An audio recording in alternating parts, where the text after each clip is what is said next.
21ª Cátedra Europa, el encuentro académico y cultural del Caribe colombiano y el mundo académico europeo.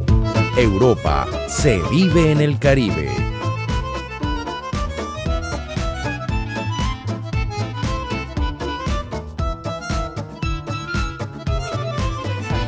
Sobre mi personaje protagonista favorito del género maravilloso.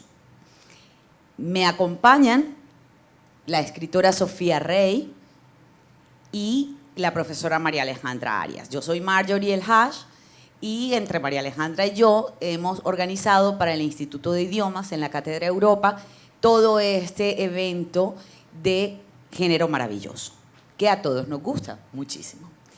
Y como este es un conversatorio, pues vamos a conversar. Y vamos a conversar todos, no nosotras. Realmente nosotras estamos aquí para romper el hielo y para que ustedes hablen de sus personajes favoritos. Y son libres de decir lo que quieran, de opinar lo que quieran. Este es un espacio absolutamente libre de opinión. Incluso de estar no de acuerdo. Ese personaje no me gusta, por la razón que sea, me gusta más este. Es decir, no es que tengamos que estar todo el mundo en la misma página. Bueno, yo voy a empezar con María Alejandra, ya que María Alejandra tomó la palabra. ¿Cuál es tu personaje favorito? ¿O cuáles son tus personajes favoritos? Cuando hicimos pensamos en esta charla, buscar un personaje favorito es muy, muy difícil porque son muchísimos los que se le vienen a uno a la cabeza por muchas razones, en la historia de uno, en la historia reciente, etc. Pero a mí me gustó mucho en su momento Fiona. Me encantó Fiona, porque me parecía que era la princesa y Fiona me gustó porque me recordaba de alguna forma a la princesa Leia. Y estábamos hablando ahora, son princesas que rompen el molde. Son princesas que no es la típica princesa que está ahí esperando ser rescatada, sino se rescata ella misma. No necesito que vengan a rescatarme. Si ustedes miran, por ejemplo, en La Guerra de las Galaxias, la primera para mí, la cuarta para ustedes, en fin, no importa el número, cuando Luke y cuando Han Solo vienen a rescatarla a ella que ha sido atrapada y entra Luke Skywalker vestido de Stormtrooper, ella está acostada y lo mira con cara de, ¿y entonces? Dice, no, vengo a rescatarte. O sea, el típico príncipe azul que viene a rescatar a la doncella en desgracia, y vengo a rescatarte. La otra, pero no estás como bajito para ser Stormtrooper. O sea, es como la ironía con el mismo hecho del rescate. La sacan de allí, quedan atrapados en ese pasillo y ella empieza a criticarlos. Es que ustedes no tienen un plan de salida. No, que sí tenemos, pero no tenemos cuál. Preste para acá un arma y dispara a un lado y salgamos por aquí. Termina siendo ella la que los rescata. Y parecido pasa con Fiona. Fiona es lo mismo. Ella, ya no me acuerdo en cuál de las tantas películas de Shrek, en una de esas ella se cansa de esperar y decide ella salirse, porque ya me cansé de esperar, yo me rescato a mí misma. Me gustan por eso, porque rompen esos moldes. Y ayer me estabas diciendo que te gustaba Bella de La Bella y la Bestia. ¿Y por qué te dejó de gustar?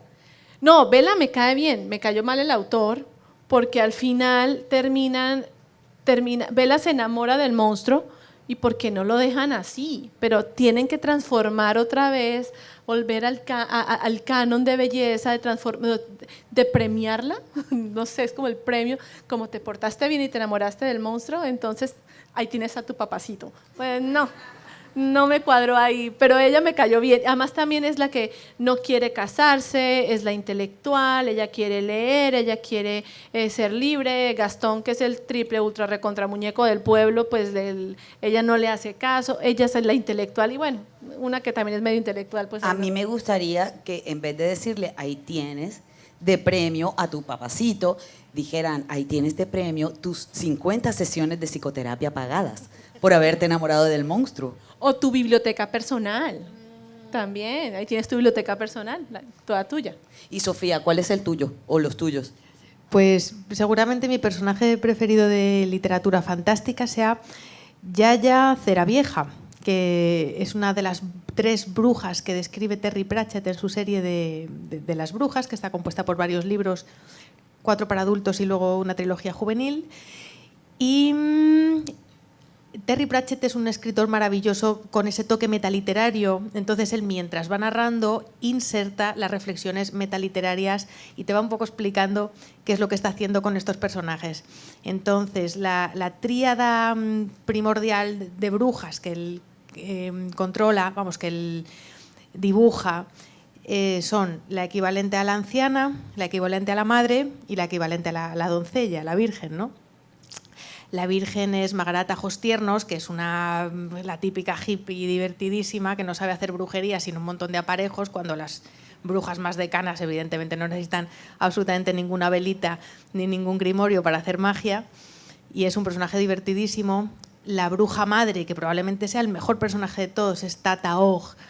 Es una bruja que desafía completamente todas las convenciones sociales, hace exactamente lo que le da la gana y es muy liberador leerla. Y la bruja anciana, Yaya Ceravieja, tiene un superpoder que Terry Pratchett llama la cabezología. Entonces ella hace palanca con los pensamientos y las expectativas de las personas que tiene delante y, como una luchadora de judo metafórica, utiliza el poder de la mente del otro para vencerle.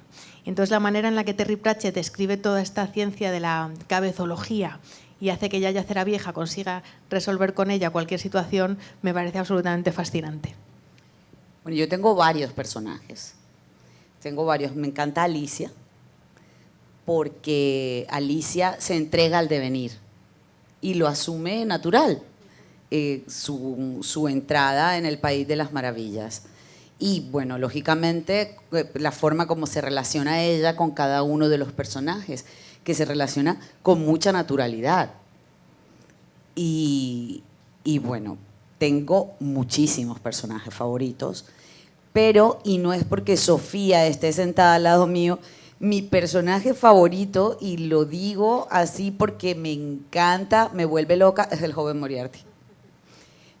Me encanta el joven Moriarty, que pertenece a una serie de 3 libros de Sofía Rey. Moriarty, como bien saben, es el antagonista de Sherlock Holmes, y los libros del joven Moriarty son este antagonista de niño. Y es súper inteligente, sagaz, es brillante, es ocurrente y tiene ese puntito perverso, sobre todo con su hermana, que siempre me hizo recordar, cuando lo leía, una frase que decía una amiga mía, que decía: mis hermanos son mis peores enemigos. Y la verdad es que me encanta el joven Moriarty. Y cómo va desvelando los misterios, la forma deductiva, cómo va resolviendo todo, es definitivamente entre muchos, porque bueno, el joven Moriarty es reciente. ¿Cuántos años tiene Moriarty ahora mismo, desde que tú lo hiciste nacer? Sí, pues 5. 5 años. 5 años. Me gustan muchos. Me gusta Alicia en el cine, me encanta Gatúbela, me parece un personaje sexy, seductor, y no por eso sacrifica, o sea, una cosa no tiene nada que ver con la otra. El que sea sexy y seductora no significa que ella no pueda ser también agresiva, habilidosa y, bueno, realmente no es una gata, es una diabla.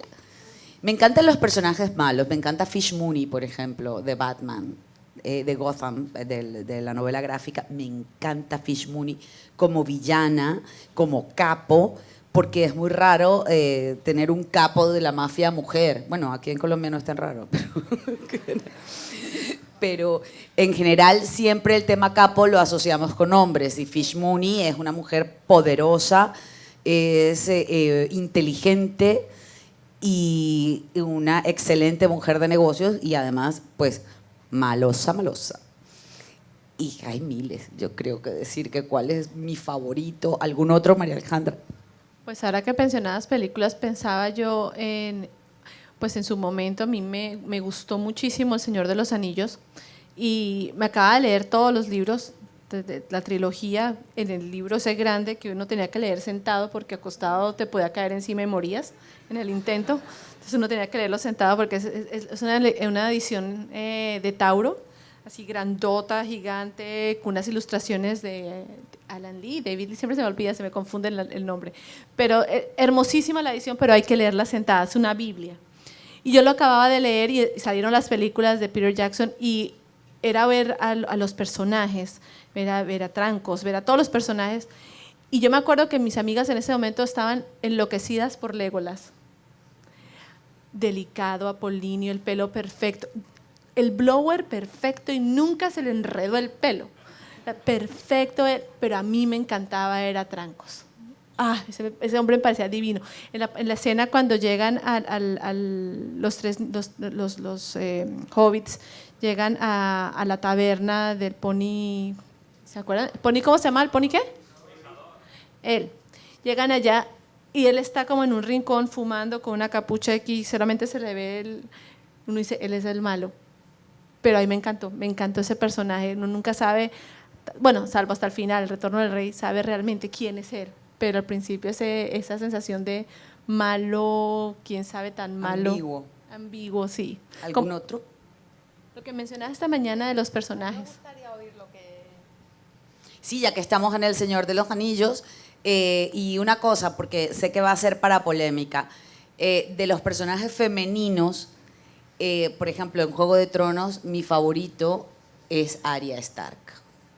Yo sé que todas dicen que la Khaleesi, pero para mí Arya es un personaje fundamental, inteligente, que construye su venganza paso a paso, se forma y se transforma a lo largo de la narración. Me encanta. Yo tengo una información privilegiada y es que sé que el personaje con el que se identifica la esposa de George Martin es Sansa. De hecho, el email de ella incluye esa palabra. Entonces seguro que por la cuenta que le trae al George, al final a Sansa le va a tener que dar un buen final. Sí, un buen final. Bueno, y acaba de anunciar en las redes que la última novela todavía se va a tardar un poco más. Sí, hasta 2020, porque está liado con lo que llamamos los Reyes Godos, que es esa lista de toda la historia anterior que está haciendo, ¿no? Ojalá no se muera antes de... Bueno, entonces empecemos con ustedes, porque aquí todos tienen que decir cuál es su personaje protagonista favorito.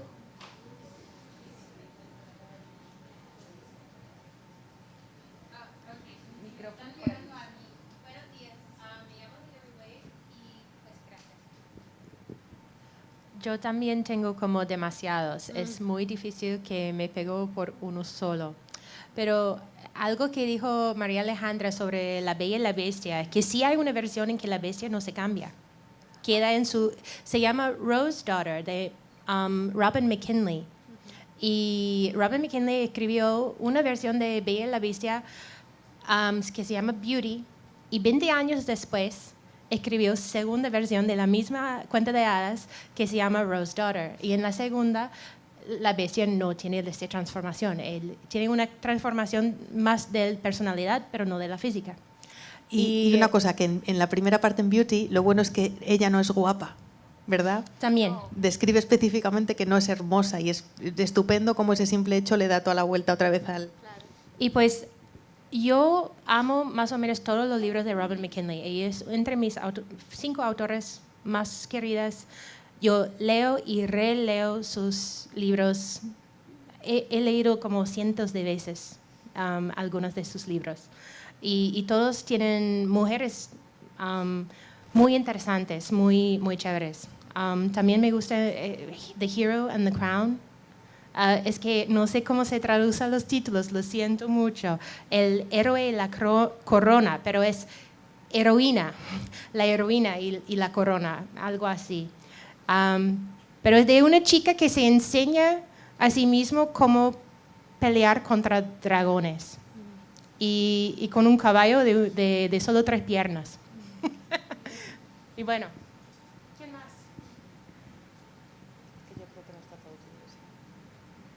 ¿Quién más?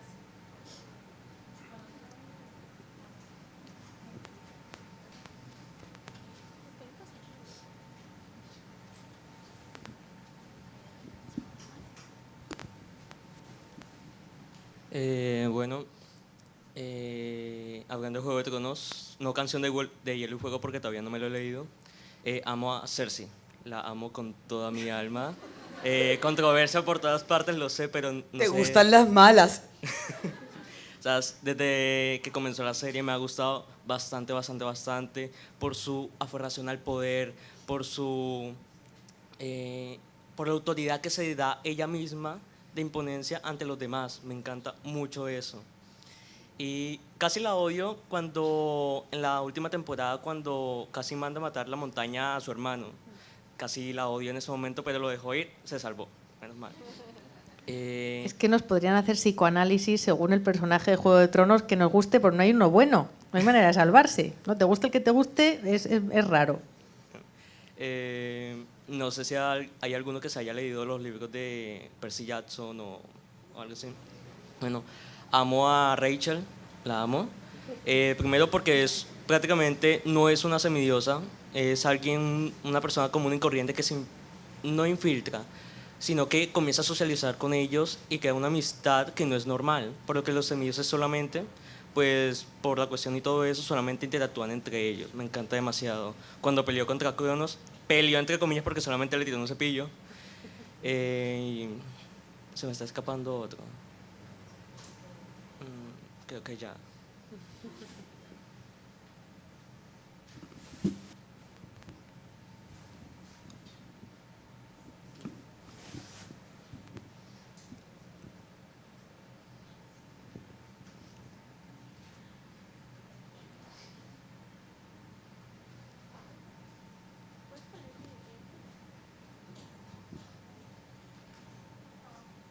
Me pongo de pie.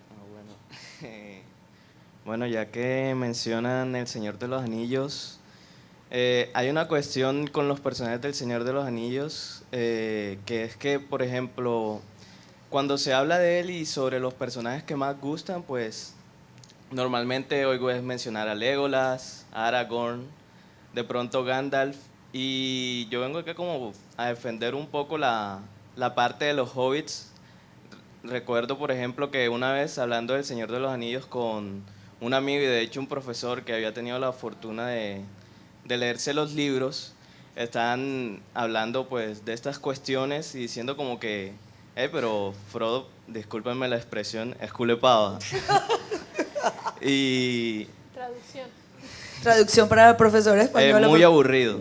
O sea, como que la parte del viaje del Señor de los Anillos relacionada con Frodo y cómo se adentra en Mordor, muy aburrida. Y la verdad es que a mí me gustan mucho estos personajes de Frodo y más que nada de Sam, que es el leal compañero de Frodo, porque yo creo que es muy importante para Tolkien cómo ellos, siendo los más pequeños y los más débiles, terminan decidiendo la Guerra del Anillo. Y de hecho el hecho de que ellos sean los más pequeños es lo que les da esa habilidad de acabarla, porque el anillo tiene menos fuerza sobre ellos. Y me gusta mucho cómo, o sea, Frodo muestra gran valentía y gran tesón al estar adentrándose en Mordor, y cuando tú lees el libro, tú sientes como, te das cuenta de la opresión que siente él cada vez que se va acercando más y más para destruir el anillo. Y por eso ese tesón que tienen los hobbits y, en general los cuatro, que son protagonistas que terminan haciendo los cuatro algo grande en la historia, me gusta mucho. De Juego de Tronos, yo creo que a la mayoría nos gusta Tyrion Lannister, lo queremos mucho al enano. Y también me parece muy interesante el protagonista de Crónica del Asesino de Reyes, que tiene un nombre raro, creo que se pronuncia Quos, algo así. Me parece un personaje muy interesante. Es en este universo de Patrick Rothfuss, pues él tiene un montón de leyendas alrededor de él que lo hacen ver como el super personaje. Y cuando tú vas leyendo la historia, tú te das cuenta de las falencias que él va teniendo y cómo de pronto algo que parecía grandioso contado después no lo era tanto, sino que sufrió mucho para lograr ese resultado, y por eso también me gusta mucho ese personaje.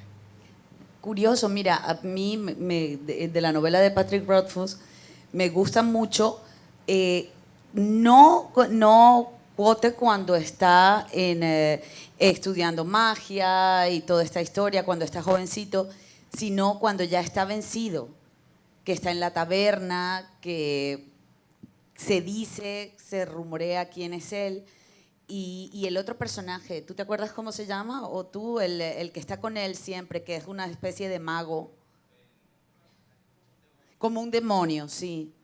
Sí, ese también me gusta muchísimo, que viven como al margen, viven a la sombra, porque están escondidos. Precisamente para evitar lo que va a suceder, que todavía Patrick Rothfuss no nos ha sacado la última novela. No, es que claro, tardó 17 años en escribir la primera, para la segunda le metieron prisa y yo creo que a la tercera dice, oye, darme un ratín, que yo soy lento.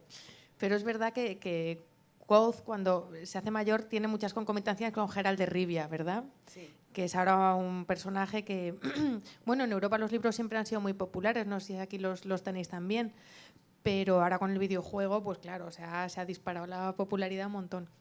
Y yo quería decir respecto a Frodo, que es uno de los poquísimos protagonistas no violentos. Cuando salió la película de Animales Fantásticos y dónde encontrarlos, la propia J.K. Rowling hizo la reflexión de que ese era un protagonista Hufflepuff.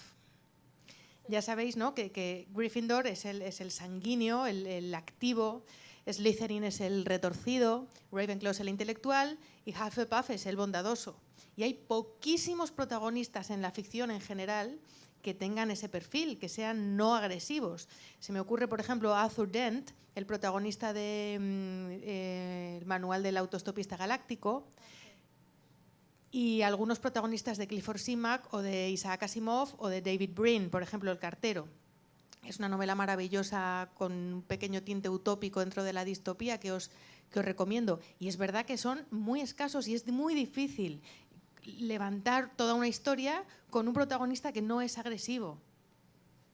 Como que no tienen atractivo.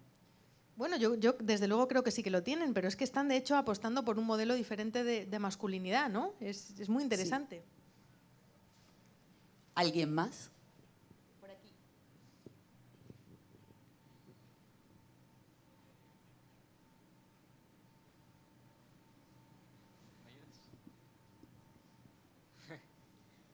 Bueno, yo también tengo varios. Señor de los Anillos, Tom Bombadil, simplemente porque tú lees sobre él y este man, ¿quién es? Este man, el anillo no le hace nada. El man puede entrar caminando a Mordor. No sé qué está pensando, ¿este man quién es? ¿Eru Ilúvatar o qué? Sorprendente. Similar, también más o menos por ese lado de personajes pacíficos, Doctor Who. Es asombroso, o sea, la bondad que tiene ese tipo y el temor que puede infundir haciendo nada. Es un héroe muy empático, sí. Algo un poco diferente que, bueno, es un musical que son Las Reinas de Avalon, es un musical sobre el cuento arturiano, pero se centra en lo que es Guinevere y Morgana como hermanas. Es una historia muy bacana, pues por la parte de la sororidad y pues obviamente cambia un poco la historia, pero los personajes se desarrollan muy bien, por ejemplo. Ay, pues no lo conozco, me interesa mucho esto. Luego te pido la referencia. Vale. Y ahora que hablamos del ciclo artúrico, yo soy una loca del ciclo artúrico. Mi gato se llama Sir Percival. Aquí tenemos otra. Sí. Del ciclo artúrico, ¿cuáles te gustan, Sofía? Ay, no me digáis que tengo hasta sonetos escritos a Nimue. O sea, muy mal, muy mal. Mi personaje preferido es Merlín, porque para mí es el símbolo del amante puro, del amante incondicional, de alguien que sabe que aunque el amor le va a destrozar, escoge amar. No es el modelo más sano, pero claro, es tan romántico. ¿Y el tuyo, Ale? Depende del momento, pero a ver. Y de la versión. Y la versión, y sí, y la edad. En algún momento, obviamente, uno pasa por Arturo, porque es como el canon, así es. Pero luego me encantó Lancelot. Es el Don Juan. Lancelot es perfecto. Pero luego me gustó Galahad. Sir Gawain también me gustó. Entonces, eso depende del estado de ánimo uno encuentra.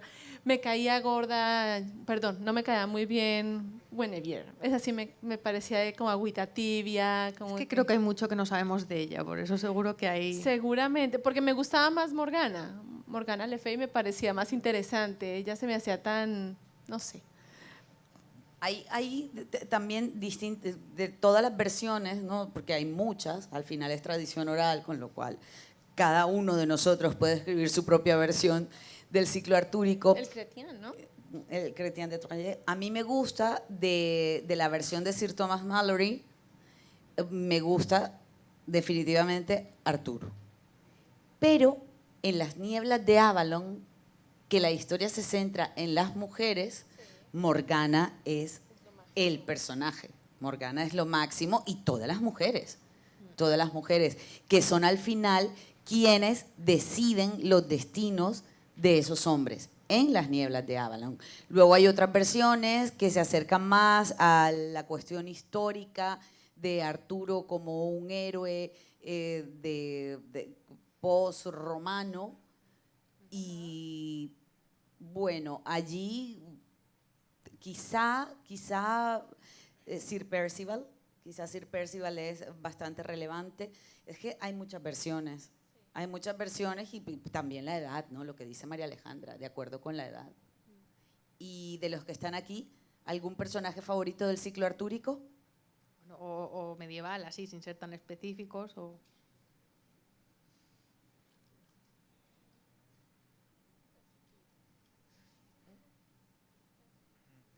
Quizá no del círculo artúrico, pero a mí siempre me llamó la atención la leyenda de Sigfrido, o Siegfried, de El Anillo del Nibelungo, porque era un tipo que, mejor dicho, no tenía ninguna debilidad, que podía con todo, que, mejor dicho, era un bárbaro. Entonces siempre me llamó la atención, era como un Aquiles, pero germano. Muy bueno. Ah, bueno, mira, y nos vamos a los griegos, ¿no? Ya que estamos... maravilloso, mito, leyenda, tradición oral, acervo cultural, de los griegos. Hablemos de los griegos. De los griegos, ¿cuáles les gustan más?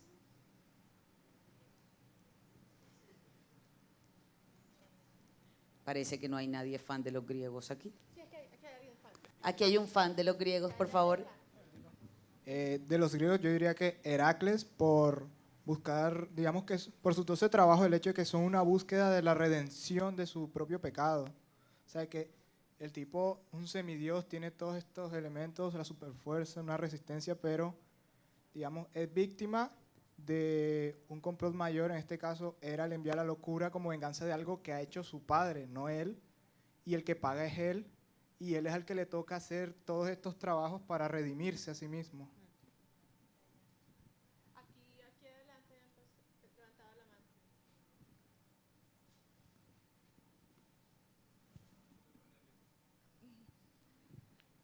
A mí me gusta mucho, de los griegos me gusta mucho Medusa, porque es como tiene ese lado monstruoso que petrifica, pero que de alguna manera me parece como en cierto sentido hermoso por como ser tan fuerte, no sé. Y bueno, ella me llama mucho la atención, aunque no soy tan fan de los griegos, sino más como de los nórdicos y escandinavos. Y ahí me gustaría mucho como los dioses nórdicos. Loki me encanta porque es súper torcido, no sé cómo decir. Y pues sí. Sí, es verdad que la medusa es muy interesante porque, claro, en general las mujeres nos sentimos a veces un poco vulnerables porque, ¿no? Como que somos objetos de miradas que a veces son un poco agresivas y no sabes no sé qué. Entonces la medusa es como esa fantasía femenina, ¿no? De tener el poder de que tú con tu mirada realmente puedes detener, ¿no? una agresión.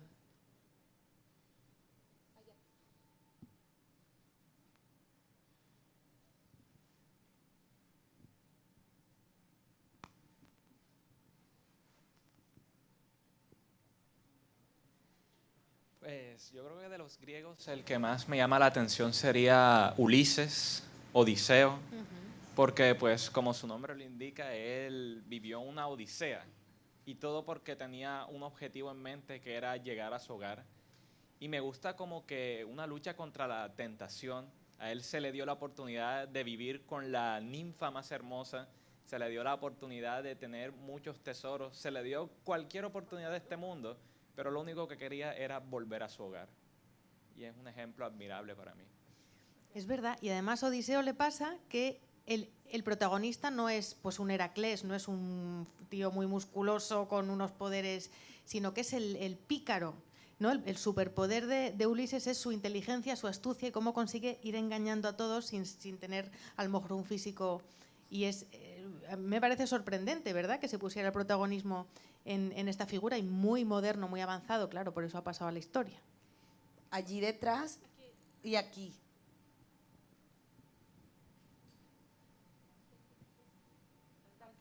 Bueno, yo quiero hablar, ya que hablamos sobre la Odisea y esto, yo quiero resaltar a Penélope, pues me parece una mujer súper admirable, o sea, esperarlo por tantos años me parece que es lo más romántico que hay, entonces por eso me fascina a ella, y además de coser esto que estaba cosiendo en las noches, solo para atrasar ese casamiento y esperarlo a él, pues me fascina y me parece que es admirable. Gracias. Sí, es como el triunfo de la voluntad, ¿no? Como decir, no voy a dormir para cumplir mi deseo.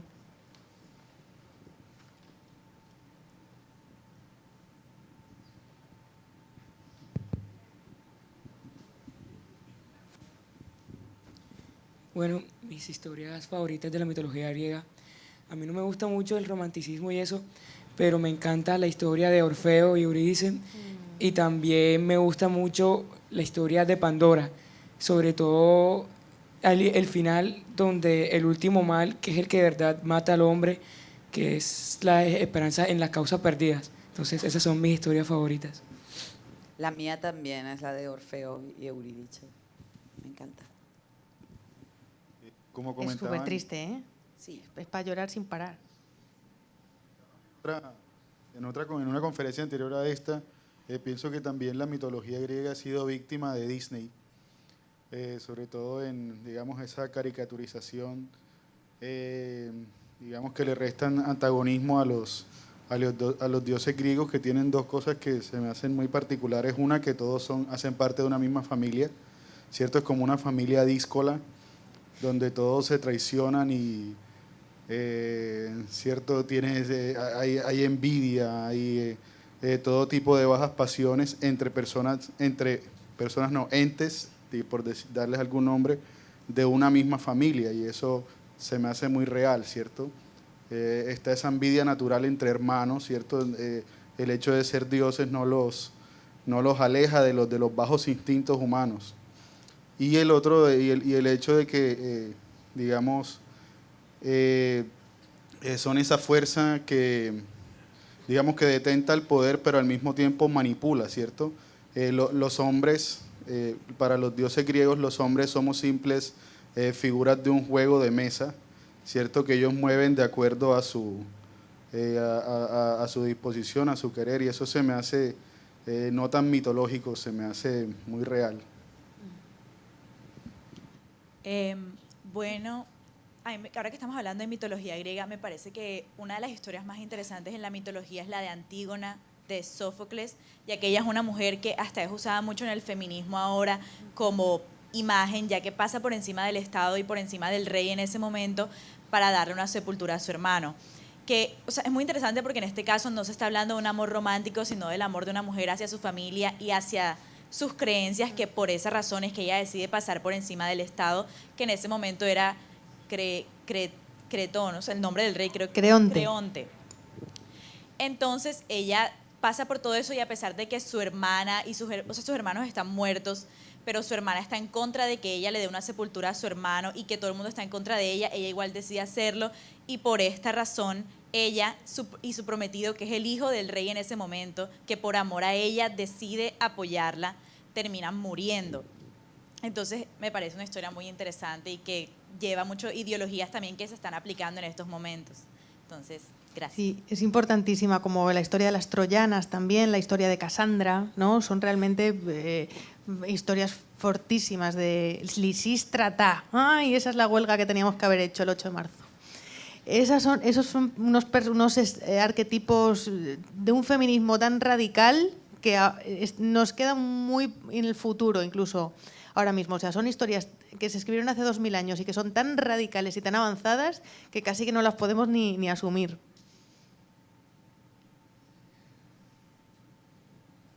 ¿Alguien más? No hay más a mí hay un personajes mito que me griegos. encanta. El de Apolo y Dafne. Que Apolo la persigue y ella no lo quiere y ella pide a los dioses que la salven y la convierten en laurel. Y si la pueden ver, bueno, si lo pueden ver en vivo sería ideal, pero si no, búscalo en internet. La escultura de Bernini es una belleza porque Bernini pertenece, digamos, al movimiento ya barroco, ya pasado el romanticismo barroco, y ustedes ven cómo la piel es hecho en mármol, cómo las manos de Apolo aprisionan la piel de Dafne y se ve cómo se hunde la piel, pero eso está hecho en mármol, pero parece eso real. Es para mí de las obras, de las esculturas más hermosas que puedo ver. Está ese, el David de Bernini también es muy bonito, pero esa transformación o el rapto de Perséfone son es una maravilla. Y el poema Garcilaso de la Vega también es de una hermosura sublime. Sí, ese mito me encanta, pero además el mito acompañado con esa escultura para mí es una belleza. Que es todo muy trágico, toda la antigüedad, es muy de llorar. A mí, casi todas las mujeres griegas me parecen fascinantes, incluso Medea. Medea mal, Incluso Medea, pero Ifigenia, por ejemplo, que Ifigenia no huye de su destino, sino que asume su destino, no como Aquiles, que tienta a la Moira, pierde el arete. Y ya, entonces, pero bueno, Electra también, o sea, son chicas así un poco que yo no me siento muy identificada con ellas. No, yo tampoco me siento identificada, pero me gustan como personajes. También el sentido del sacrificio, bueno, no tenemos por qué tenerlo, ¿verdad? Pero quizá esa parte de mi tradición judeocristiana que todavía queda por allá hace que le tenga particular cariño a Ifigenia, que se sacrifica, bueno, acepta el sacrificio para que soplen los vientos e ir a rescatar a Helena de Troya, que esa sí es otro caso completamente diferente. Esa no se sacrificó nada nadita. No, es nada nadita. Esa se entregó al devenir, pasión total. Se dejó llevar por sus pulsiones. Y dejó que se sacrificara todo el mundo por ella. Que se sacrificara a todo el mundo, que hubiera una guerra y que todos murieran. No sacrificó ni el peinado, ¿no? Ni el peinado sacrificó. Ay, yo de Helena de Troya recomiendo la opereta cómica de Offenbach, que es graciosísima, es una maravilla, además una preciosidad musical. La Bella Helena se llama. Pero bueno, yo puedo confesar cuál es mi gran amor de entre todos los personajes literarios que de verdad, si existiera, bueno, no me hace falta que exista para estar enamoradísima de él, es Severus Snape. O sea, he sido fan loca, tengo muñecos, fotos, le he escrito fanfiction hasta morir cuando era joven. Es muy curioso cómo realmente puedes tener todos esos sentimientos por alguien que sabes que ni existe ni va a existir y que encima le cae hasta mal a su autora. Bueno, yo estaba enamorada de Heathcliff perdidamente, de Cumbres Borrascosas, y así me fue luego. ¿Tú a quién amabas, Ale? Confiesa. Bueno, yo otra vez, yo me enamoré del villano de Ivanhoe a los 12 años. Él hace una declaración de amor hacia la chica que está en su punto de dejar toda su vida, todo su propósito y huir con ella para otra parte, pero ella no quiere ir con él. Se amenaza de tirarse de la torre porque está en este momento encerrada en una torre. Y ella ama a Ivanhoe, pero Ivanhoe es un estúpido que se casa con la mujer tradicional que todo el mundo cree que él necesita casarse con ella y él deja ese Rebecca por el lado y ella lo ama desde la distancia por toda la vida. Y yo, estúpida. Pero bueno, ya más de 20 años después todavía como muy amargada con esa decisión. Y bueno. Bueno, pues al igual yo también amo a Severus Snape. Me parece que fue, bueno, un personaje que sacrificó todo por amor. al principio se veía que el bueno era Albus, el que siempre protegió a Harry fue Albus, pero pues, o sea, el que siempre estuvo protegiendo realmente a Harry fue Severus. Amó tanto a su madre que, o sea, se ganó el odio de todos y fue el malo durante todo el tiempo. Y hizo de malo simplemente por salvar al hijo de la mujer que tanto amó. Aunque también, o sea, también me parece un personaje muy, muy hermoso, es Neville Longbottom, ya que, o sea, es un personaje como tan inocente, pero que sin embargo tiene la valentía de, buscando el bien y pensando conscientemente de enfrentarse a sus amigos porque los ama y no porque no quiera que ellos cumplan con su misión, simplemente quiere evitar algo peor. Es un personaje maravilloso, Neville. Y Dumbledore, qué malo es. Qué malo es. Cuando acabas el último libro y dices, pero ¿cómo puede ser tan malo? Sí, quiero uno. Por favor, qué corazón retorcido tiene. Total. Yo me llevé una decepción muy grande. Bueno, ya que estamos hablando de Harry Potter, yo quiero como reivindicar un poquito a Draco Malfoy, porque muchas personas, o sea, bueno, yo al inicio, al comienzo de los libros, yo pensaba como que, uy, este niño sí es estúpido porque hace esta cosa, o sea, era súper malo con Harry, y ya uno como a partir del sexto libro uno se da cuenta de la realidad que él vive, porque él siempre está presionado por su padre principalmente, y su padre está presionado por Voldemort, entonces es como que él lleva el peso de la familia a la que pertenece. Entonces, uno como comienza a entender por qué él hace lo que hace y empieza como a ser un poco más empático con él. Ya, sí, es una víctima del maltrato, como muchos personajes de la saga. Tú me preguntabas de quién estoy enamorada. Bueno, quiero salir de Harry Potter si quieres seguir hablando de Harry Potter, pero me acabo de acordar. Yo estoy absolutamente enamorada, obnubilada, llevada de amor por el Doctor Strange, pero así, total. Marvelita 100%, pero apareció él y mi mundo se transformó. Para, para mis estudiantes aquí que me ven, ese es mi lado oscuro.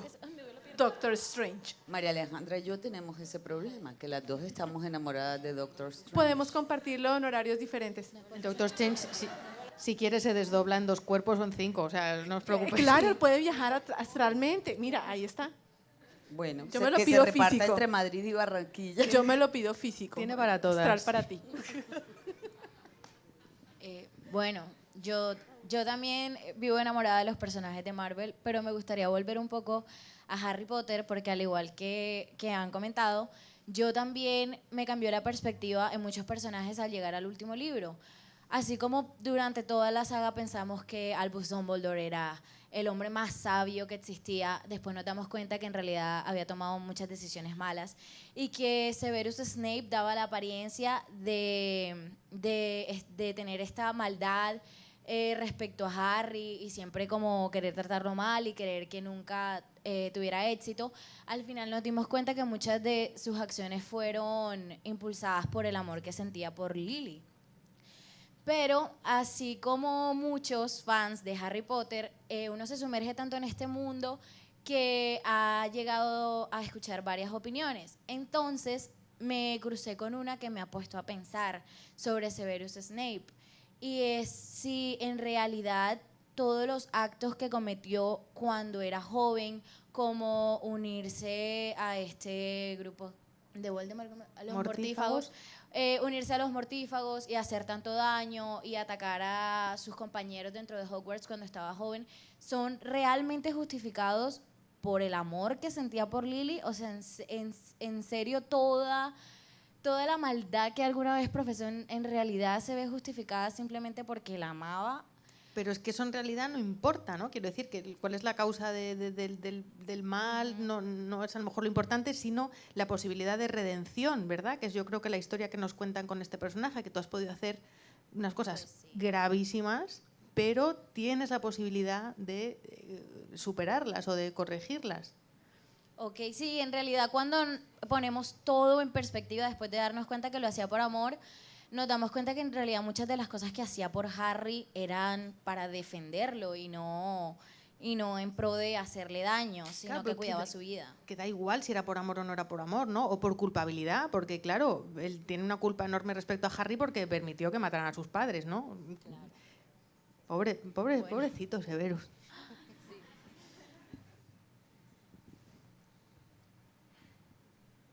Bueno, yo quiero volver a salir de Harry y volver a Doctor Strange porque me encantan los personajes de Marvel y creo que Doctor Strange es de mis favoritos, pero quiero utilizar Doctor Strange más por el actor que es, por ser Benedict Cumberbatch, que hace del mismo Sherlock. Y quería volver a Moriarty, porque a mí me parece que Moriarty es el mejor villano que existe. O sea, el mejor, o sea, la mente de él, la forma en la que es un villano tan diferente al resto. O sea, Moriarty, porque, o sea, de alguna forma los villanos están siempre más encaminados a la acción. O sea, son malos que actúan y hacen el mal. Moriarty hace más que actuar. O sea, él piensa, él crea y él organiza. Él planea. Sí, él se mete en la mente pues, del enemigo. Es el conjurado perfecto. Claro, pero en realidad no es que Moriarty sea diferente de los demás supervillanos, es que los demás supervillanos son diferentes a él, porque es el primer supervillano de la literatura, igual que Sherlock Holmes es el primer humano que tiene algo parecido a un superpoder dentro de toda la historia de la literatura. Claro, por eso tuvieron ese éxito desproporcionado. Sí, no, o sea, el poder de la deducción de alguna forma pasa a ser algo increíble en Sherlock. Y pues el hecho de que el mismo actor Benedict Cumberbatch sea Doctor Strange es increíble. Sí, y no es casualidad. Porque Después conversamos. no es casualidad, puesto que todos los personajes que has nombrado tienen muy poca empatía, ¿no? Tanto el Doctor Extraño, que evidentemente arrastra unos traumas que lo dejan emocionalmente mutilado, como Moriarty, como el propio Sherlock, tienen una poquísima habilidad social por una castración emocional, pues lo que se llama alexitimia, y es que su lado emocional en realidad está en grado de minusvalía. Sí, y eso es algo interesantísimo, porque a uno les gusta, pero si uno se pusiera a pensar, yo no saldría con ellos. O sea, tengamos una cita con Sherlock. ¿Cómo estoy vestida? ¿Qué me puse? ¿Por qué tengo el pie? ¡Qué pereza! No, uno no quiere salir con alguien así, pero igual nos gusta mucho. ¿Por qué? No lo sé, pero es gente que necesita una enfermera y no una novia. Hilary. Total. Yo otra vez. Cuando es que leer es mi hobby. Yo leo como 3 libros a la semana, más o menos en mi promedio. Y de todo. Y dicta clase. Sí se puede. Bueno, gracias, María. Bueno, por lo que dije tú sobre si esas acciones justifican lo que pasó con Severus Snape y lo que después dijo Sophie sobre que la redención, así se dice, redención es en muchos casos lo que se busca. Una de mis autoras favoritas de fantasía se llama Michelle Sagara West y es ese tema que sale en casi todos sus libros. Los pecados mortales y si somos capaces de ¿cómo se dice? Forgive. Perdonar. Perdonar, gracias. Si somos capaces de perdonar un pecado capital. Se llaman pecados capitales. Un pecado capital, pero uno contra uno de los personajes del libro que es tan grande y pues doy un ejemplo. Son series largas, pero uno de los personajes como muy joven vivió, era como una chica creciendo en la calle y era acompañado de otro chico que fue unos años mayor y protegía a ella de todo lo que pasaba en la calle, porque fue una ciudad muy violenta. Ellos lograron adaptar como 2 chicas más. Y llegó un momento en que Kaylin, la chica principal, tiene poderes y un gran mal va a usar sus poderes. Y para lograr usar sus poderes, tiene que matar las 2 chicas que son parte de la familia. Entonces, el chico mata a las niñas antes para que el mal no los pueda usar. Y esa ruptura de que ella creía estar protegiéndola, era capaz de hacer ese hecho y matar sus hermanas hijas, decimos. Y pues eso es el base de su relación durante toda su vida. Y ya 10 años después se encuentran otra vez y va toda la serie, es muy complicada. Pero es que realmente Michelle Sagara West, para los que le gustan Patrick Rothfuss y los que le gustan George R.R. Martin, Son así de complicados, así de largos, mejor escritos. Muy Muchas interesante porque gracias. no están traducidos, ¿eh? No están traducidos, lo voy a decir. No la conocía esta autora. Y ya de paso lo traduces tú. Bueno, no sé si tengo tiempo, si son tan largos, pero... Yo quisiera resaltar el hecho, en una de las conferencias en estos días, estaban mencionando algo sobre un hombre que encerraba a una mujer como una jaula para ver si la mujer seguía siendo buena. Sí, la historia de Griseldis. La historia de Griseldis, no tenía idea de cómo era. Personalmente yo considero que en la literatura pueden justificar cuán atroz o más atroz sea el acto. Si lo justifican al final con amor, saben que el lector lo va a aceptar de buena gana, por así decirlo, de esta manera.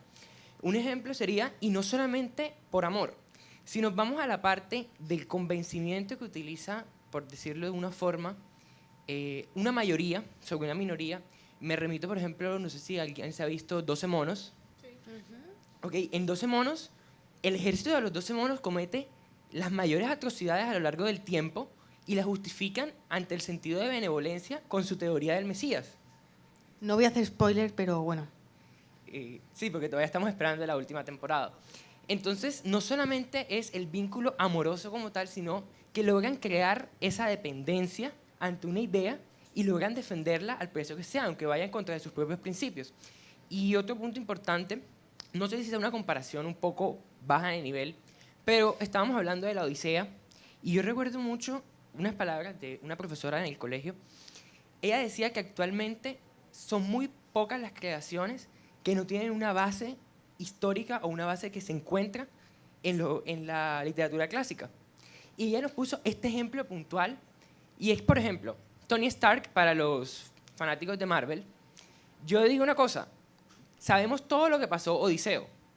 Si nosotros nos vamos a Iron Man 3, que vámonos desde la primera, que él logra salvarse con su fuente de energía, en la segunda se da cuenta que su fuente de energía no funciona y se ve obligado a reemplazarla.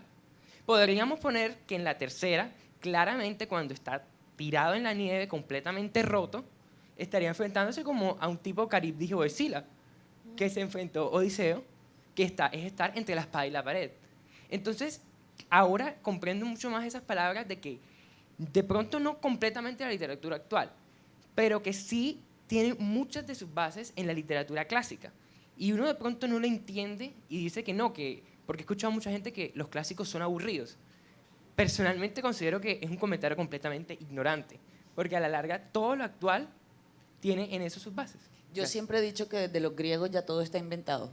Pero es que ellos ya decían que estaba todo inventado en esa época. Eso está claro. Pero bueno, es igual que en la tecnología. Uno no puede inventar la televisión si no existe antes la radio, no puedes inventar el teléfono móvil si no existe antes la televisión, etcétera, etcétera. Pues con la narrativa pasa igual. Solo se puede construir algo sobre toda la pirámide de gigantes que ya existen. Y muy interesante también el modelo que has puesto, el ejemplo del fanatismo, ¿no? De lo que ahora, pues eso... nos dicen en las noticias, son los yihadistas, estos fanáticos que están dispuestos a hacer cualquier cosa, pero en realidad ellos tienen una visión utópica, ellos lo hacen porque piensan que eso contribuye al bien común y que eso va a llevar a una sociedad perfecta, tal y como ellos la imaginan. Es muy interesante. Y es justamente de lo que hablábamos María Alejandra y yo en la primera charla sobre diferencias entre género maravilloso y fantástico, hablando del género fantástico, que tiene mucho que ver con la percepción de la realidad y con tu entorno sociocultural, con tu formación.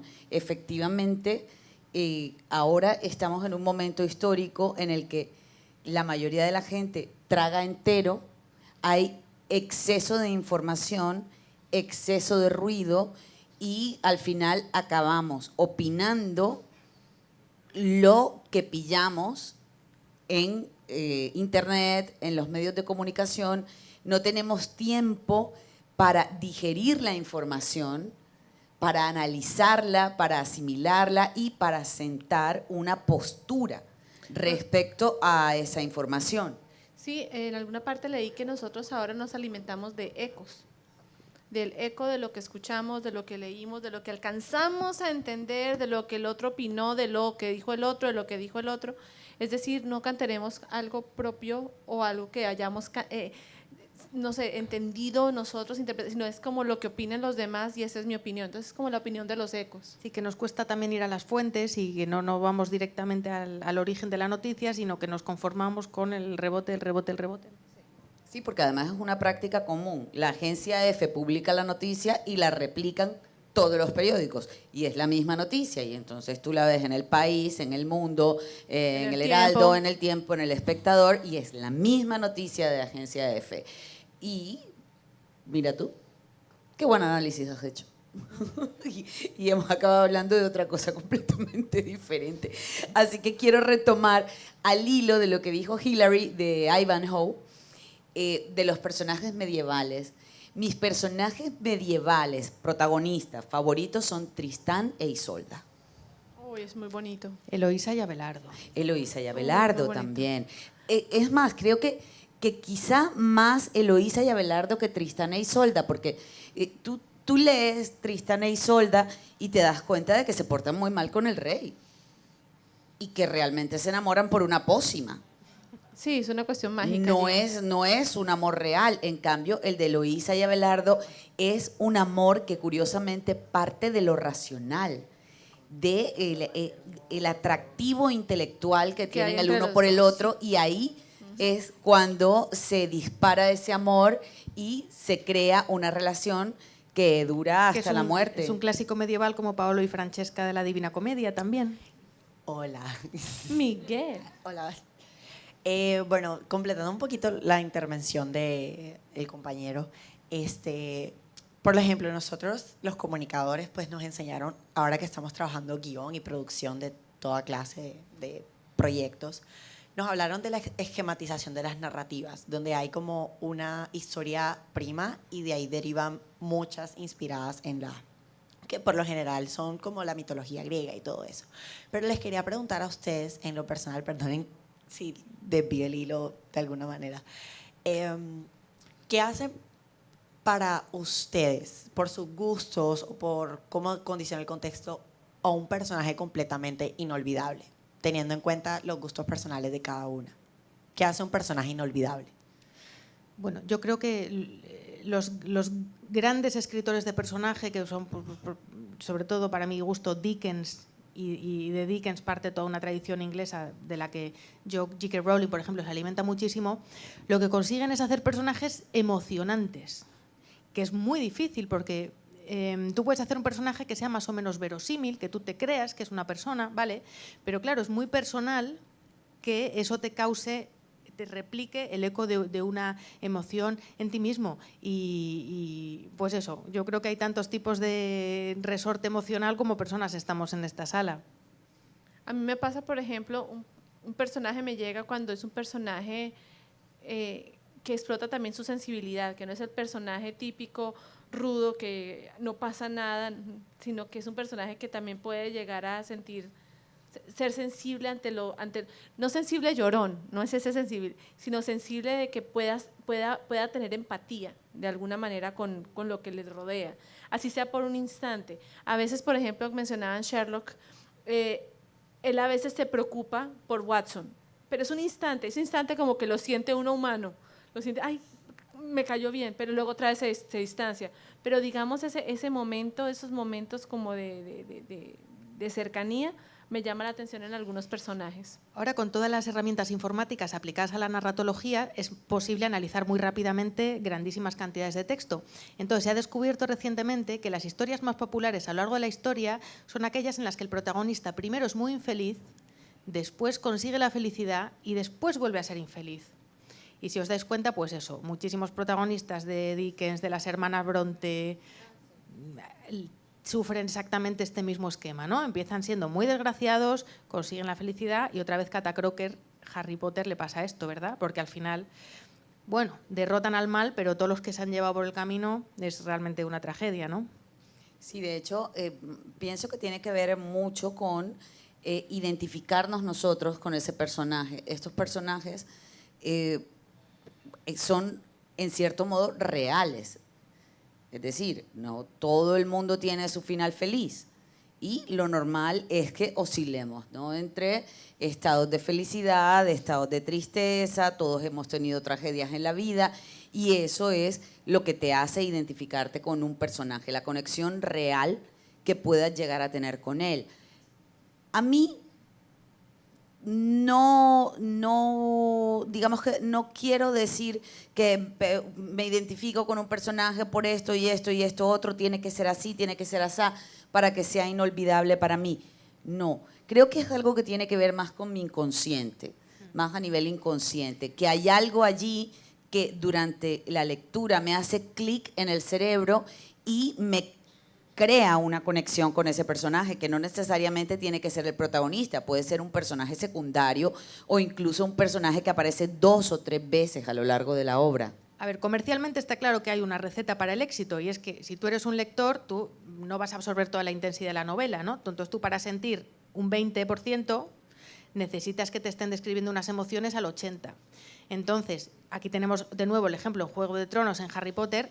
El truco es exagerar muchísimo las emociones. Cumbres borrascosas de nuevo, por favor, qué dramón, ¿no?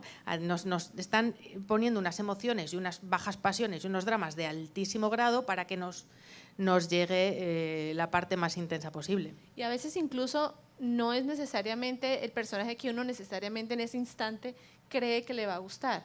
Yo me acuerdo cuando yo leí Orgullo y Prejuicio.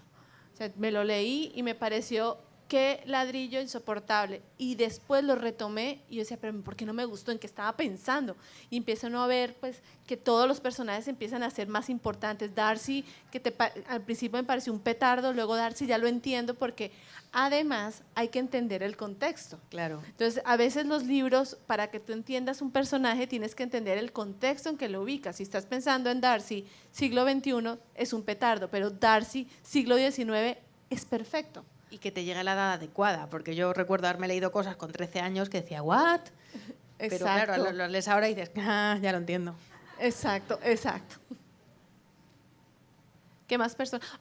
Ayúdenme, que he estado pensando en un personaje que a mí me hizo llorar en Harry Potter, después de que el pobre está intentando ubicarse en la vida, ubicarse y que ya más o menos se ha encontrado, ese es el 4º prisionero de Azkaban. ¿Cómo se llama el tío de Harry? Sirius Black. Sirius Black. Lo tenía en blanco. Ese personaje me gustó mucho y realmente lloré cuando se murió. Y rezaba para que los de las películas lo dejara vivo. Dije, pues ellos hacen lo que quieren en las películas, que lo dejen vivo, pero no, también lo mataron. Pues yo, ¿sabes para qué rezaba? Para que la J.K. Rowling tuviera la valentía de reconocer que había una relación afectiva entre él y Remus Lupin, que todos sabemos que se aman y no lo dicen. Nunca lo dijeron, sí.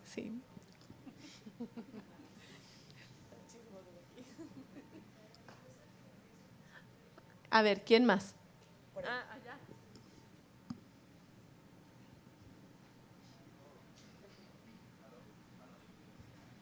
Se fue. No, ya.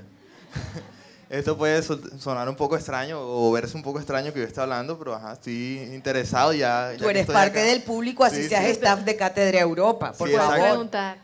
Y ahorita escuché algo como que me parece el mejor villano y enseguida se me vino a la cabeza que para mí, tanto personaje favorito como villano favorito, como interpretaciones favoritas, todo favorito me pareció el personaje de Joker o el Guasón. Bueno, me parece un personaje icónico, partiendo de ahí que ahorita estábamos hablando de lo inolvidable. A mí me parece el Joker o el Guasón un personaje inolvidable, icónico de toda la cultura de los cómics, de las películas de superhéroes, etc. A mí me encanta este género y leo usualmente cómics y me parece que las interpretaciones que han hecho del Guasón, tanto en la televisión como en el cine, como en las historietas, ha sido sublime en todos los escenarios. Y me parece que es el mejor villano, personalmente, por 3 razones. La primera es el juego con el misterio. Nadie sabe quién es el Joker. Yo me he visto algunas 10 veces la película de Batman, El Caballero de la Noche, me he visto algunas 10 veces Suicide Squad, me he leído infinidad de cómics por internet, me he visto infinidad de videos y nadie sabe quién es el Joker. Yo no sé quién es el Joker. Y eso principalmente siento que es lo que lo hace un villano perfecto. ¿Quién no quisiera conocer a su villano? Pero nadie puede... ¿Ya leíste Gotham? Sí, claro. O sea, Ahí hay un... Y lo importante es que todo el mundo se cree como en la capacidad de poder juzgar una interpretación de este personaje, pero es totalmente imposible juzgarla porque hay algunas 200 versiones de este personaje. Y otra cosa es que este villano nos logra enseñar algo a nosotros, tiene una profundidad bastante importante a la hora de que nos enseña que cada quien tiene un villano dentro.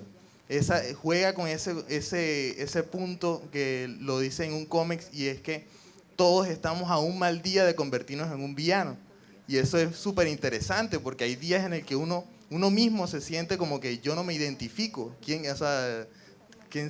soy yo? ¿Por qué estoy actuando de esta manera? Y me parece esto bastante profundo, y por eso creo que ese es un villano sublime, icónico, y quería reivindicarlo. Para mí lo importante del Joker es lo sociológico, es que realmente nos está escupiendo a la cara de la sociedad que vivimos constantemente fingiendo alegría, fingiendo felicidad, y eso es muy inquietante porque es muy real, ¿no? O sea, realmente estamos constantemente haciendo un teatro, y ahora con el Facebook, las redes sociales, el Instagram, eso se multiplica por 100. Tú estás toda deprimida y de repente dices, no, te voy a hacer la foto, y eres el Joker. El selfie. Por allí.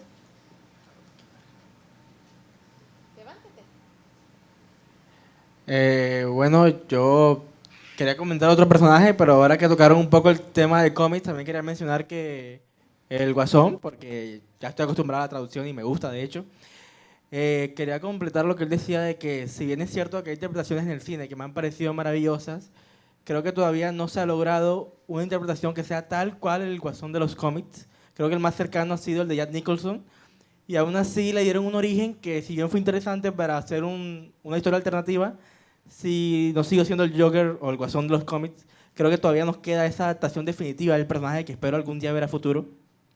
Ahora, retomando esto de un personaje que me parece un personaje que me llama la atención, hay uno en la saga Canción de Hielo y Fuego que no lo han mencionado, no es mi favorito, no creo que sea el mejor construido, pero creo que vale la pena mencionarlo, y es el personaje de Jaime Lannister, o Jaime, como prefieran decirlo, porque realmente me parece que es un personaje que tiene ¿cómo decirlo?, un arco fabuloso. Es cierto que en la serie lo arruinaron un poco, pero la manera como Martin hace de que el personaje lo odies para que después lo sigas queriendo, aunque no lo sigas odiando, porque no vas a estar de acuerdo con lo que él piensa como hace, pero tú lo quieres, tú lo entiendes y no quieres que muera. Entonces me resulta muy fascinante lo complejo que es el personaje y la manera como Martin lo escribe. Bueno, es que Martin es un grandísimo maestro de personajes, y este es un torturado con el claro. Dices, mira, me identifico porque sufre. Y bueno, tocando un poco, terminando con algo de cómics, quiero mencionar también una novela gráfica que no han mencionado, pero que también me parece que tienen personajes maravillosos. Es la novela Watchmen, de Alan Moore. Hombre, claro. Creo que hay personajes en Watchmen. Por ejemplo, el comediante creo que es una versión del Joker más racionalizada, pero sigue siendo este dilema de él ve la burla en la sociedad, y por supuesto el Dr. Manhattan. Pero es que todo Watchman funciona como un espejo oscuro de la sociedad, los sistemas de vigilancia, la contaminación de la información. Es una obra maestra. Allí atrás.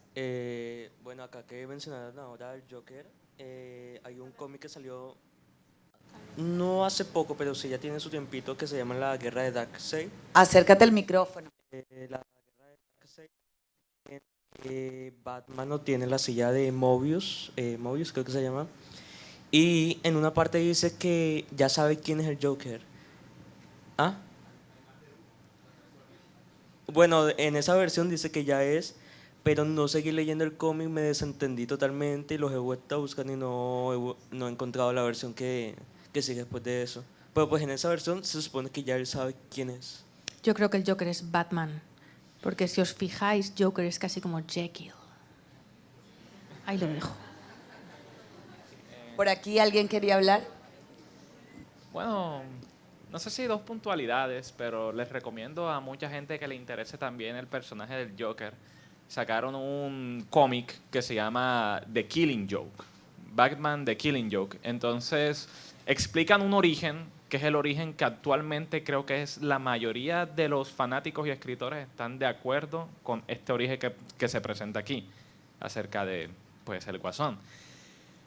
Pero mi participación puntual es que a mí mi novela gráfica favorita de Batman, que es del mismo autor de Watchmen, es una que se llama The Dark Knight Returns, El Caballero de la Noche Regresa, porque si es de Alan Moore, bueno, de él, pero The Dark Knight Returns muestra como una cara de Batman completamente despiadada.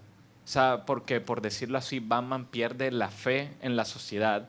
Nosotros vemos como una sociedad en los años 80, en la Guerra Fría, y entonces es un mundo muy, pero muy violento. Y Batman se vuelve mucho más violento aún, a tal punto de que él tiene un enfrentamiento con el Guasón y él lo termina matando. Batman mata al Guasón. Y yo me acuerdo las palabras que le dice: toda la gente que yo he matado por dejarte vivir a ti. Y es una recomendación mía. Tu vecina quiere decir algo. Qué interesante esto. Hola.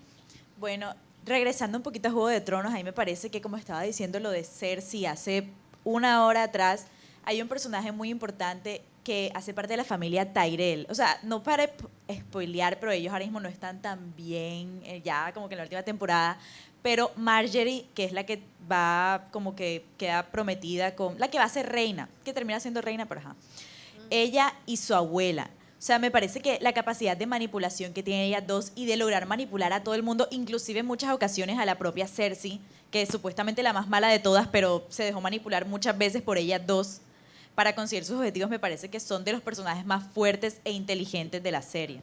Eso guárdatelo para el viernes, que la charla es mis personajes secundarios favoritos. Es que lo vuelves a decir el viernes en la mañana. Y es a que las Cersei es verdad que es mala, pero es que no es muy lista. Y en los libros queda aún más de relieve.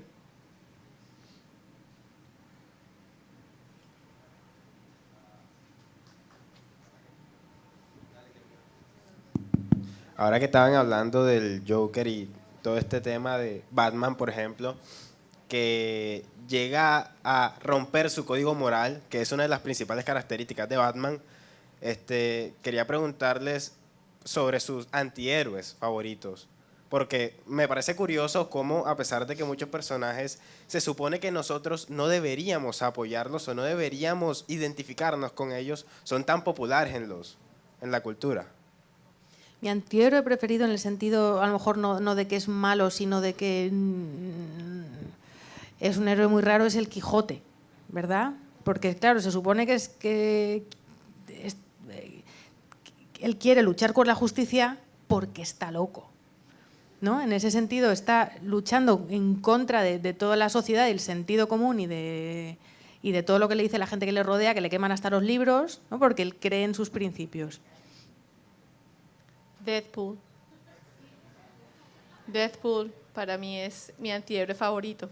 Así, empatado con Doctor Strange. Sí.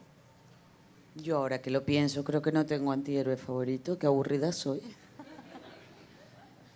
¿A que sí lo tienes? Pues no. Me gustan todos héroes. ¿Qué hago? A mí me van los héroes. Pero en la charla que tuvimos el lunes que hablábamos con Marjorie sobre... Ay, pero perdona, Dime. lo he dicho. Fish Mooney. Ah, ok. Fish Mooney de Gotham, que es malísima. Me encanta Fish Mooney. Lo dije cuando comenzamos y dije otras malas también. ¿Ves cómo lo tengo de introyectado? Que siento que realmente no son antihéroes, que son héroes, que son protagonistas perfectos para mí. El problema es memoria. El problema es memoria. Bueno, lo que tú digas. Bueno, ¿y cuáles son vuestros antihéroes?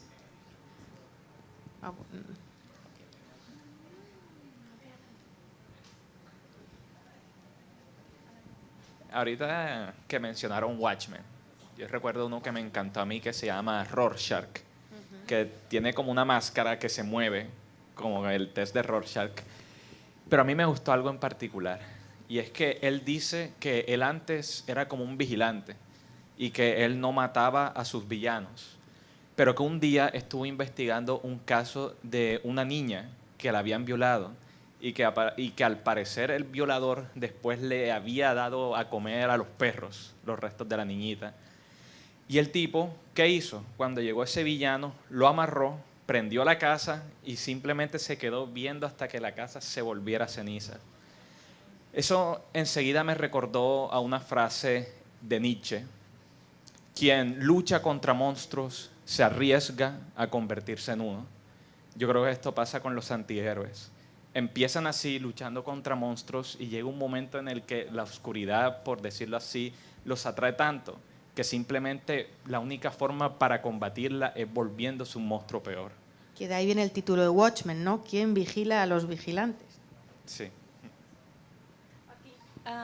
Bueno, sé que esto se separa un poquito como de lo fantástico de los cómics, pero para mí un antihéroe que es como una representación exacta de cómo los humanos somos una división es Javert de Los Miserables, porque pienso que es un personaje completamente, o sea, que está 100% convencido de que está haciendo algo bueno, y de hecho nos convence porque realmente todo lo que él está haciendo es bajo una restricción de ley o leyes religiosas incluso, pero nos damos cuenta de que lo que está haciendo es impedir algo bueno, a pesar de que él no se da cuenta. Entonces me parece que eso, o sea, se acerca mucho a la realidad, como los seres humanos somos así, tenemos esas partes en las que creemos que nuestros ideales son los que están 100% correctos e ignoramos el resto de cosas buenas o cosas malas que están pasando. Sí.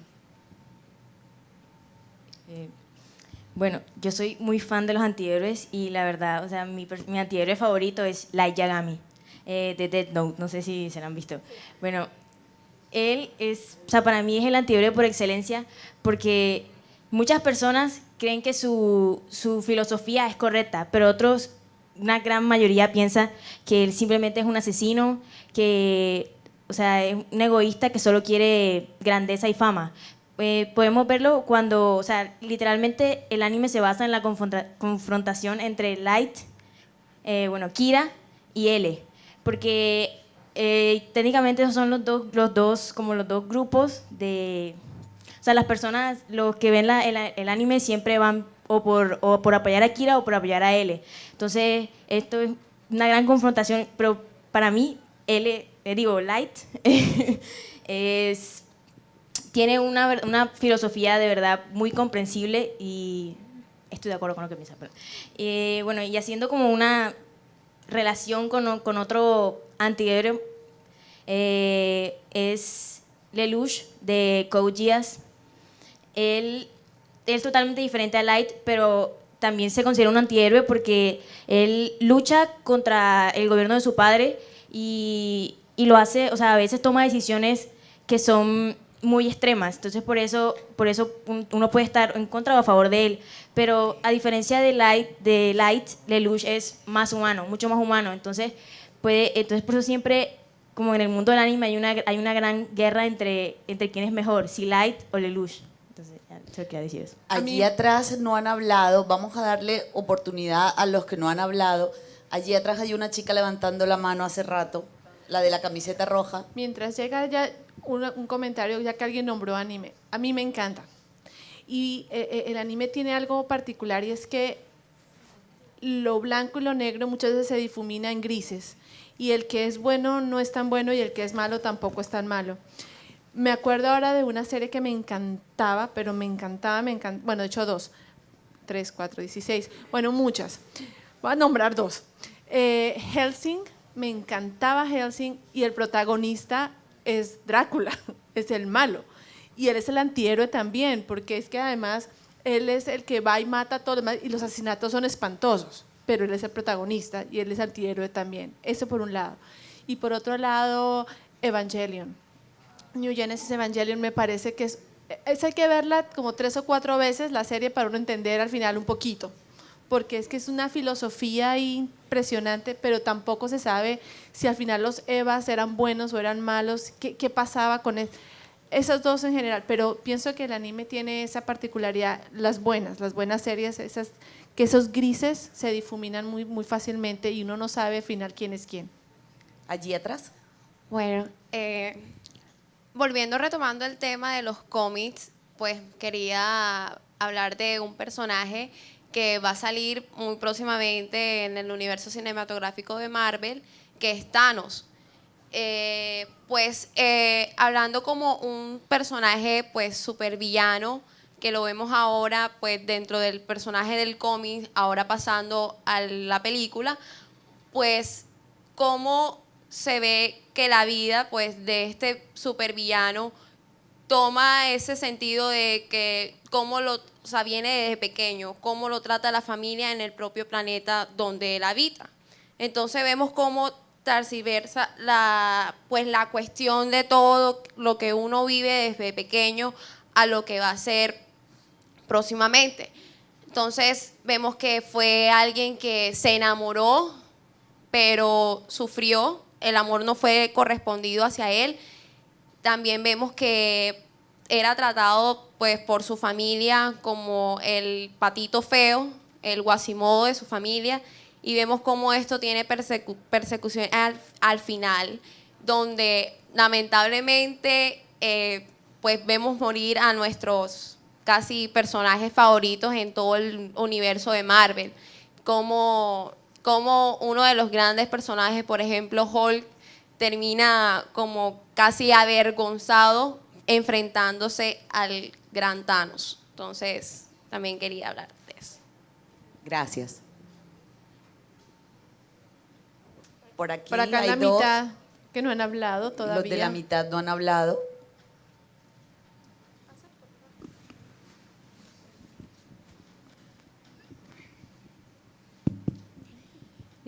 Bueno, también quería hablar sobre lo de Thanos, porque es curioso cómo la debilidad de este supervillano, por decirlo de alguna manera, es esa sensación de sentirse mal por hacer el mal.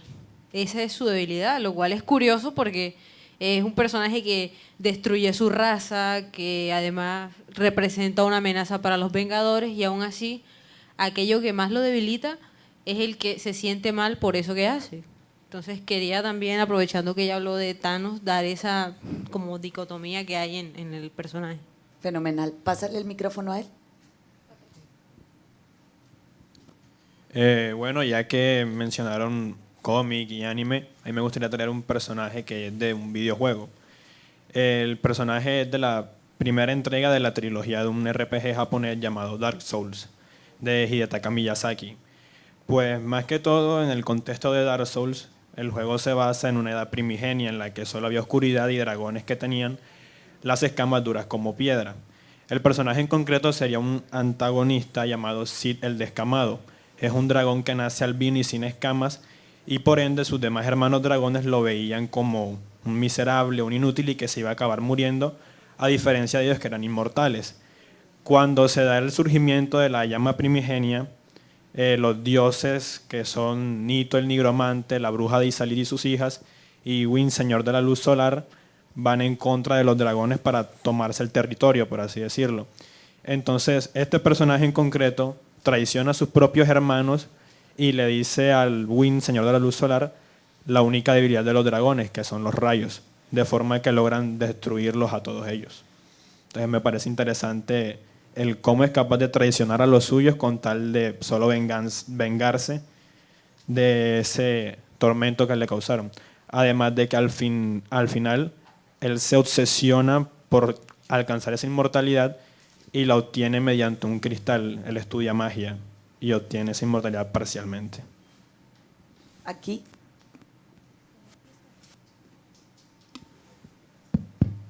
Hola. Un personaje que me gusta mucho, que es considerado antihéroe y que es protagónico, es Mersol, del extranjero de Albert Camus, porque es considerado un gran antihéroe, sobre todo en su género existencialista, simplemente por la razón de ser indiferente y de no importarle mucho lo que pasa a su alrededor. Y también es un personaje que llegamos a identificarnos mucho con él. Pues sí, vive su tragedia de perder a su madre y lo acusan por no sentir nada, pero también en muchas ocasiones nosotros también nos llegamos a sentir como él, a sentir que entonces debo ser más indiferente con las cosas que me pasen para ver si así puedo sobreponerme y seguir. Y también quería hablar sobre lo que mencionaban ahorita de la tragedia, del gran arco de que está mal el personaje, empieza y tiene un momento de felicidad y luego vuelve a estar mal, que me llamaba la atención que Cortázar dice en Rayuela que la desgracia se siente como para todos, pero no la felicidad. Y tal vez por eso es que los libros o las novelas o en general las historias así tristes o de unos personajes que les pasan cosas malas logran que nos identifiquemos mucho más rápido que con historias simplemente felices. Sí, que eso también nos recuerda a la famosa primera frase: todas las familias felices se parecen, pero las infelices lo son cada una a su manera, que es como un poco lo contrario. Desde luego, el tema de la literatura es el mal, como muy bien dijo Bataille, ¿no? O sea, si os ponéis a resumir los argumentos de todos los libros que os gustan, son problemas, historias, dramas, tragedias. Incluso en las comedias tiene que haber enredos, dificultades, problemas. Nadie es mucho más difícil sentirse identificado con alguien que está bien, porque ahí no está pasando nada, que con el enorme surtido de cosas negativas que suceden constantemente. Aló. ¿Cómo es que es? Siguiendo toda esta onda de personajes de Marvel, un antihéroe que se puede ver, que recarga todo lo que necesita un antihéroe, es Magneto, ya que él es pintado no solo como un villano, sino que para la otra parte de los mutantes, él es un héroe porque él defiende a los mutantes, pero con métodos no convencionales, que son con los que está en contra su amigo, el Profesor X. Y ahí se entra como una dicotomía entre qué tan malo, qué tan buenos deben ser las acciones de alguien para que no sea considerado villano. Sí, bueno, eso es un dilema ético, que en realidad para que alguien sea considerado bueno tiene que hacer el 100% de las acciones buenas, ¿no? En cuanto haces una acción que ya no es buena, ya no eres completamente bueno. Y claro, en realidad Magneto reacciona a una agresión porque los humanos han ordenado exterminar a los mutantes, ¿no? Él está defendiéndose para sobrevivir. Sí, sí. Bueno, ya lo que voy a decir es como una especie de collage, porque han dicho un montón de cosas y de todas quiero opinar un poco. Entonces, comenzando por muy atrás, cuando estaban hablando sobre The Killing Joke, quiero hacer una acotación, que ahí sí se da un origen del Joker, pero la gracia de la historia es que al final él dice, bueno, ese es mi pasado, pero a veces lo recuerdo de diferente manera. Si voy a tener un pasado, quiero que sea adopción múltiple. Entonces, quieren hacer más cómics luego, hombre. Sí, pero esa es la gracia, ¿no? De que no hay un pasado. El cómic jugó contigo, te burló. No hay un pasado y nunca lo va a haber. En cuanto a lo que decía otro chico acerca de que leí un cómic donde decían que Batman por fin averiguaba quién es, en realidad el cómic al final te termina diciendo de que lo que Batman descubrió es que habían 3 diferentes personas que eran el Joker, pero hasta ahora, eso fue como en 2015, y hasta ahora en los cómics no te han dicho quiénes son. Así que eso va para largo. En cuanto a que estaban hablando de anime, porque de hecho mencionaron Code Geass, que puede ser mi anime favorito, y tienen a Lelouch, que puede ser mi personaje favorito, pero quiero mencionar un anime que se me hace raro que nadie haya mencionado, que para mí puede ser el mejor villano de anime, y que para mí no es mi favorito, pero para mí sí es el mejor anime en tanto estructura, guión, desarrollo. Se llama Monster, no sé si lo haya visto. Para mí es la pelea del mejor anime con Monster, Cowboy Bebop y Evangelion. Estos son los 3 mejores animes que se han hecho. Y para mí Monster es el mejor anime y Johan Smith es el mejor villano de anime que se ha hecho.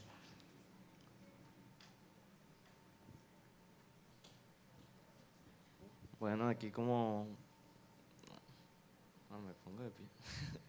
Como ya metieron un poco de la cucharada de esto del anime, pues a mí me gusta bastante esta cuestión y, bueno, mencionando uno de mis personajes favoritos y villanos, de paso, de pronto hago una recomendación, que es una serie no tan conocida, es Makishima Sougo de una serie que se llama Psycho-Pass.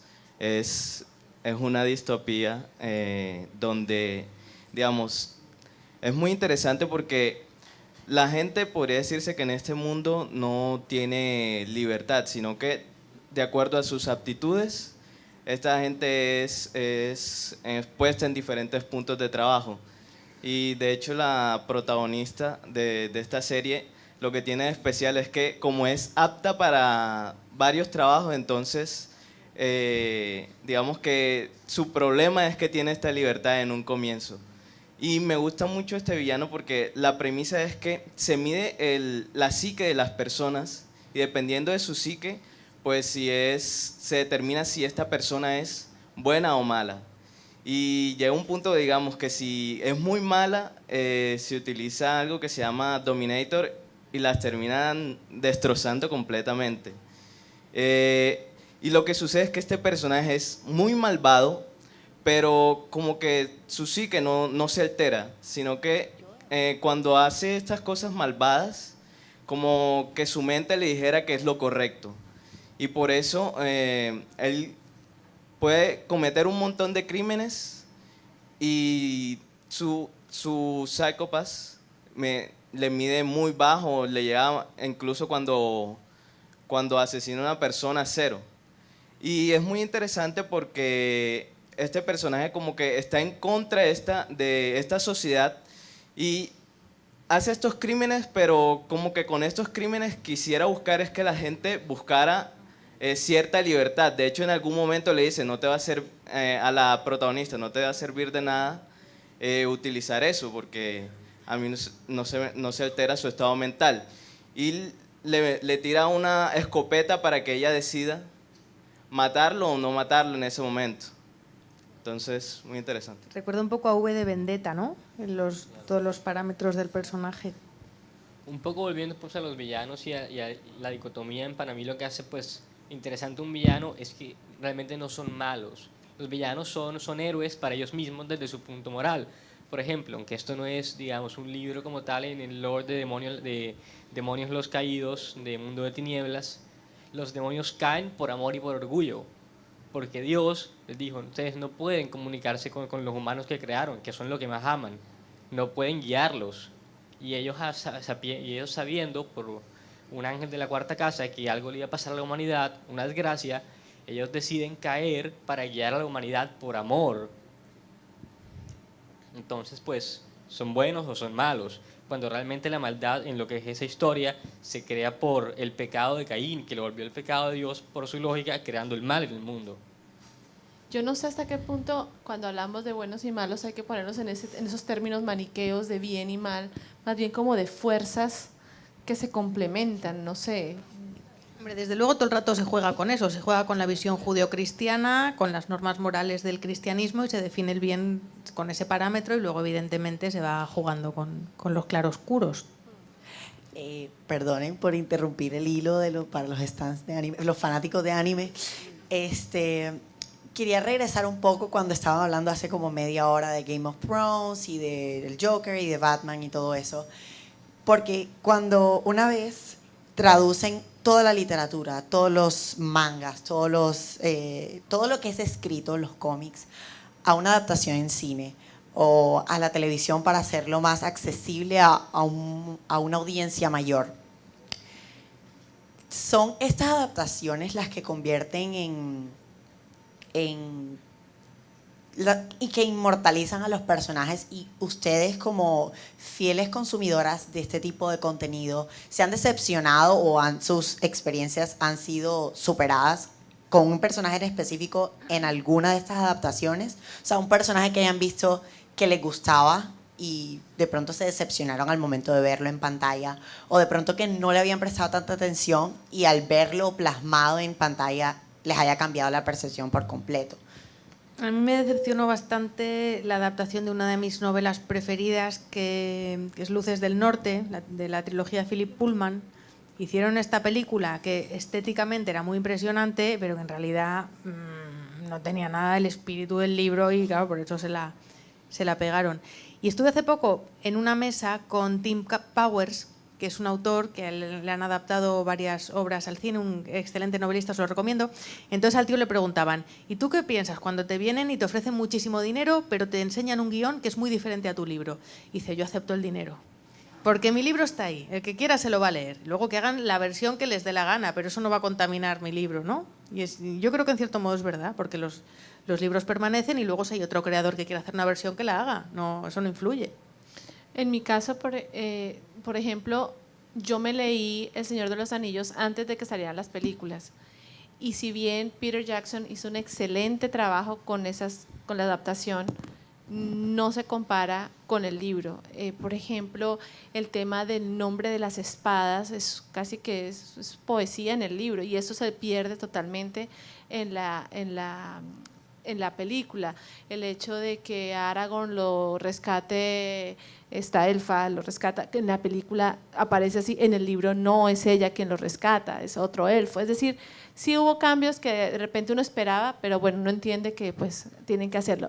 El que sí me molestó bastante, en ese entonces yo hacía el plan lector de un colegio, coordinaba todo lo que era español y me tocaba leer y leer y leer, y cayó en mis manos Crepúsculo, el libro. El libro como tal no puedo decir que sea tan malo. El libro pues, para los muchachos está chévere, pero me lo tuve que leer y luego salió la película y me invitaron a verla y yo fui. Y la primera es la versión libre de la directora con respecto a Crepúsculo, muy parecido a lo que hizo Kubrick con El Resplandor. El Resplandor de Stephen King, el libro es una cosa, la película de Kubrick es una obra maestra, pero es otra cosa. O sea, la serie sí, porque la serie Stephen King sí se sentó a hacer el guión de la serie que salió como en finales de los 90. Esas se las recomiendo, son como 2 o 3 capítulos o 4 capítulos. Kubrick hace una belleza de película, es maravillosa, pero es basada en el libro. Para, digamos, los que somos un poco puristas y queremos que el libro sea igual que en la película, nunca lo vamos a encontrar. Primero el libro, en mi caso. Primero el libro y luego uno ya ve el cine y hace las comparaciones. No al revés, no al revés. Primero lean y luego vean. Yo hace muchos años dictaba en la clase, en la carrera de comunicación social, dictaba una materia que se llamaba Grandes Autores, que ya no existe en la malla actual, y en ese momento enseñaba análisis literario de cara a la adaptación cinematográfica o adaptación para televisión. Y había una cosa importante que le enseñaba a los estudiantes el primer día, y era que película y libro nunca se deben comparar. Porque primero, cuando se escribe un guión para una película, hay que adaptarlo, primero que todo, al tiempo de duración de la película. Hay que sacrificar muchísimos personajes, muchísimas escenas que nos gustan. Hay que sacrificar información que para nosotros como lectores es relevante desde nuestro punto de vista, pero que a nivel audiovisual no funcionan. Y por otro lado, aparte de ese tema y de lo que tiene que ver con costos de producción, hay una cosa, y es que nosotros cuando leemos construimos los espacios y creamos, visualizamos los personajes a partir de nuestro propio imaginario. Cuando vemos estos personajes en las películas, muchas veces nos decepcionan porque o bien tienen que ver con el imaginario del guionista o bien tienen que ver con el casting que decidió el productor que se hiciera. Y con esto nos despedimos de este conversatorio y empezamos a las 4:30 la charla sobre donde los géneros se cruzan, maravilloso y fantástico en las series de televisión. Nos vemos aquí mismo. Muchas gracias. 21ª Cátedra Europa, el encuentro académico y cultural del Caribe colombiano y el mundo académico europeo. Europa se vive en el Caribe.